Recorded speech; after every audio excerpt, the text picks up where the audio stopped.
Many of them have.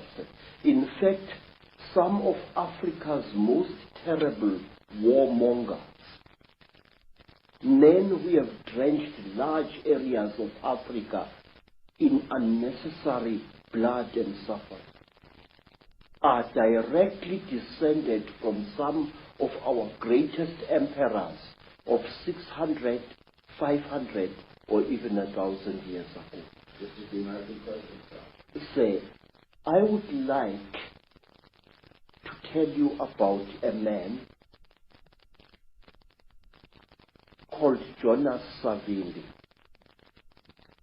Jonas Savimbi is a descendant of some of the greatest Angola kings. In fact, the entire land called Angola was a breeding place of kingship in Africa. The word Ngola means a king, and Angola means land of many kings.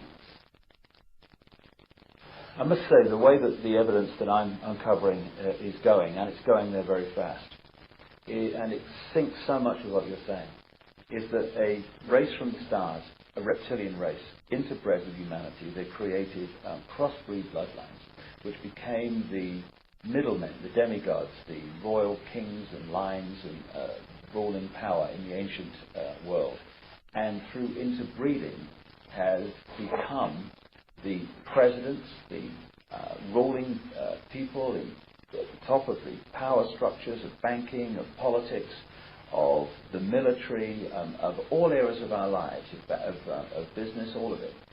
Is that the way that you have seen it yourself? Yes, sir. You know, Mr. Icke, I wish for one moment I could contradict you.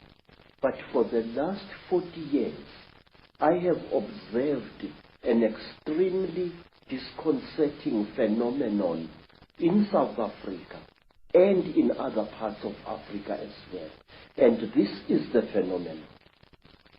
You find a rising black leader, a real leader amongst men, a ferocious activist for the rights of his people. This man starts something, whether it's a revolution or whatever, he starts it. And you look at his ancestry, because in Africa we look very closely at a man's ancestry. And you find that this man is nothing. Although he is doing such great deeds, he is actually a descendant of very peasant people. And you are worried. And all of a sudden, this black man will come to a sudden violent end, and a person who is totally new will take his place. And when you look at the ancestors of these people, this man, you find that he, or even she, is a person of very, very ancient African royalty. Now, let me show you. There was this war in Rhodesia, and many people got killed there. And there was a very fierce and dedicated general. His name was Tongogara. And Tongogara fought in Rhodesia. And just when victory was won, Tongogara was killed in a terrific explosion. Somebody put a bomb thing in his car and killed him very badly. But wait, Tongogara had been a descendant of a blacksmith. His surname, Tongo Gara, means powerful hammer. Now, who replaced Tongoka? A man called Robert Mugabe. Now you can't get more royal than that. Mugabe is descended from ancient Mashona kings, and what is more, he knows it. Always a leader is removed, and when the power really comes, a new leader descended from some faraway monarch or tribal chieftain 2 centuries or 3 centuries ago comes on the scene. Again and again there seems to be this particular force which elevates its descendants over ordinary human beings. I can give you hundreds of cases of this. Now, sir, talk about a tradition of shape-shifting. African kings, even now, and even ordinary tribal chieftains, especially in times of crisis, often spread the story through the land that they are able to change shape at will.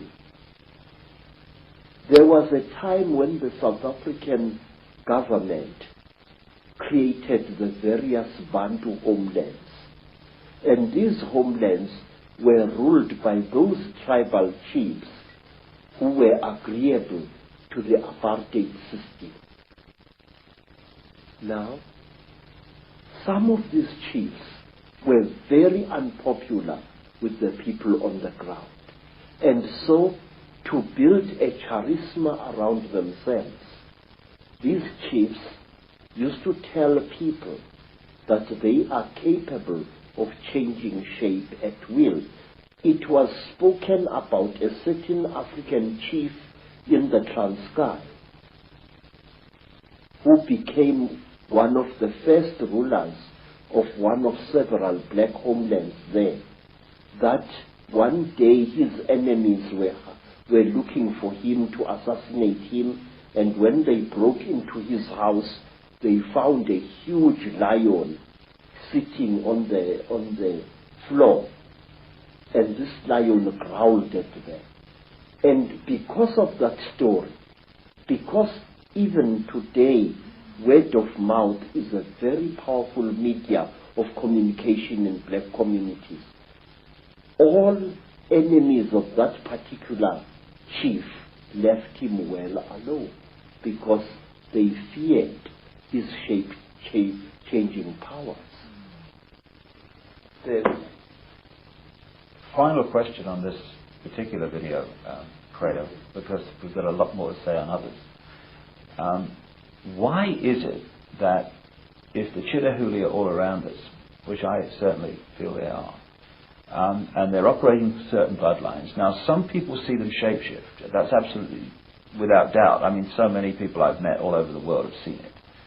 Into reptiles and then back again, the George Bushes, the Henry Kissingers, these key people. Why don't most people see it? First of all, I have said to you, Mr. Icke, that we human beings have got a blind spot in our brains, and this is what the Chitahuli and other alien nasty boys are exploiting. Look, sir, if we are a crowd and we are standing on a city street,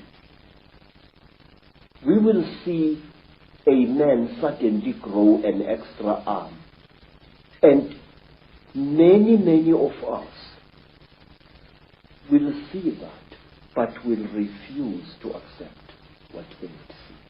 I have seen, sir, people going through severe trauma in train accidents, in car accidents, but they refuse to accept what they went through.